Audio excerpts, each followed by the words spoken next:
Туымыздың түрі басқаша болуы мүмкін еді деген пікірге не дер едіңіз?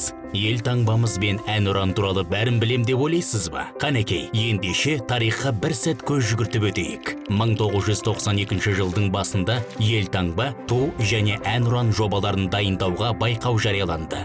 Байқауға 1000-нан аса ұсыныс түсті. Қатысушылардың қатарында қазақстандықтармен қоса шетел азаматтары да болды. Бірақ олардың көпшілігі сыннан өте алмады. Мемлекеттік тудың нұсқасын жасауға отандық әйгілі суретші Шәкен Ниязбеков кіріседі. Туымыз бірден қазіргідей бола қойған жоқ. Алғашында туда қызыл түс қолданылды. Дегенмен оның орнын алтын түс алмастырды. Одан соң күн мен қыранды тудың дәл ортасына орналастыру ұйғарылды.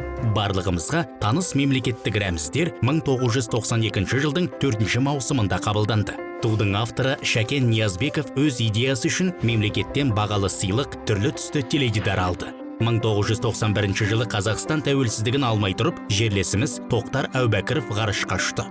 Ол көк жүзіне бір төсбелгі тағып ұшты. Тәуелсіз Қазақстанның ел таңбасына сол төсбелгіні үлгі етіп алды. Ел таңбамыз 30 жылдың ішінде 3 рет өзгерді. Дегенмен оның авторлары Жандарбек Мәлібеков пен Шота Уәлиханов болып қала бермек. Қазіргі заманның әнұраны осыдан 15 жыл бұрын, яғни 2006 жылы қабылданды. Ал 1992 жылғы әнұран халықтың арасына кең тарай қоймады. Сол себепті оны ауыстыруға шешім қабылданды. Сонымен 1956 жылы жазылған «Менің Қазақстаным» атты рухты ән ресми түрде Қазақстанның әнұранына айналды. Елбасы Нұрсұлтан Назарбаев оның мәтінін заманға сай бейімдеп түзетулер енгізді. Бүгінде ол қазақстандықтар үшін ең басты ән. Қазақстандықтар өз туын жанындай жақсы көреді. Сол себепті қандай да бір іс-шараға қатысқанда оны желбірете ұстап шығады. Қазақстан туы халықтың қуанышта да, сын сағаттарда да бір тұтас екенін көрсететін символға айналды. Тарихтағы ең маңызды сәттерде туымыз қолдан түскен емес. Ту,